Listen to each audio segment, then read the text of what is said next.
Hi, it's Shawn Casemore, and I want to thank you for joining me in another one of my video series, Sell More with Casemore. Now, I wanted to talk today a little bit about emotional intelligence, or sometimes referred to as EQ. If you've been in a leadership role for any period of time, you've stumbled across this, right? It's really about our emotional intelligence. It's the idea that we as individuals need to be in touch with or in tune with our own emotions. And in turn, once we have that intact, we can turn that around and be in touch with the emotions of our people, our team members. Now, in sales, EQ or emotional intelligence is just as important, if not more so, right? Because really what you're trying to do in sales is tune in to your customer.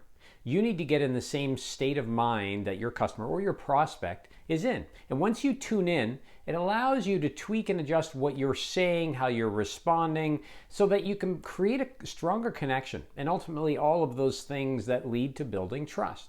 So I wanted to share with you a few things that you can do in order to improve your ability to tune in and use emotional intelligence to your advantage. Step one, emotional intelligence is all about understanding yourself. That's kind of the primary step, if you will. So recognizing how are you feeling today. So if I'm about to start on my day, I'm about to make some calls, I'm about to go into a meeting, I've got a scheduled online presentation, whatever the case is, what state am I in? What are the emotions that I'm feeling right now? Am I nervous? Am I excited? Is my stomach upset? Is there something bothering me? Because I really need to flush all that out. And step one to doing so is just acknowledging, wow, I'm feeling a little bit anxious about this meeting. Okay, if you're feeling anxious, why?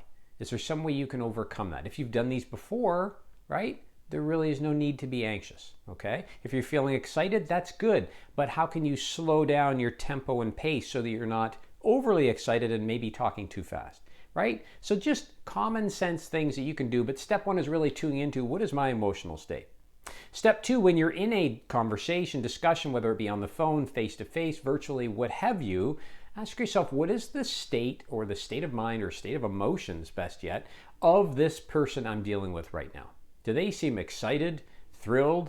Are they upset? They ticked off, right? I've been in some very strange meetings where the meeting has essentially gone well, and then I get some weird comments that come out of the blue, or the overall emotional presentation, if you will, of my prospect changes. Their facial expression changes, their tone of voice changes.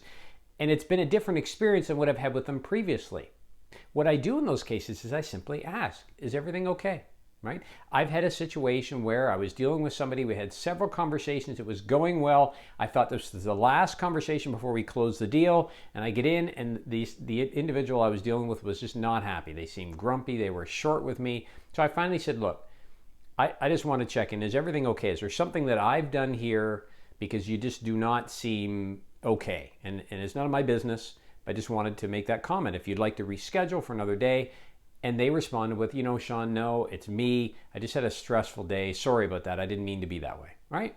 Sometimes just asking if you're being genuine about it is okay. And if they say I'd rather reschedule, fine, we'll reschedule. But notice in that case, I'm not so focused on my presentation that I'm pushing through. I'm tuned into the other person. What's their state of mind?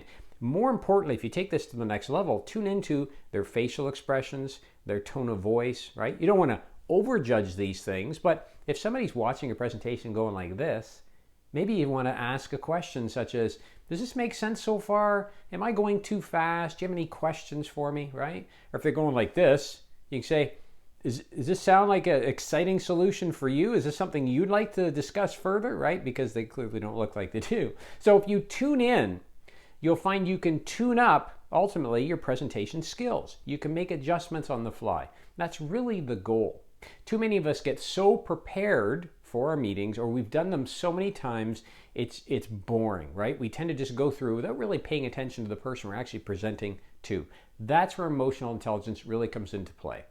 Understanding ourselves and our state to best prepare ourselves, and really observing to understand the state of the person we're dealing with so that we can make the necessary adjustments, clarifications to try and get to the end state, which is making the sale. Hope you've enjoyed this video tip on my Sell More with Casemore video series. As always, if you'd like more tips and resources, you can find me on the web, www.ShawnCasemore.com. You can also connect with me there if you'd like. Last but not least, take these tips, apply them, and get out there today and sell something. Look forward to speaking with you again soon. Take care.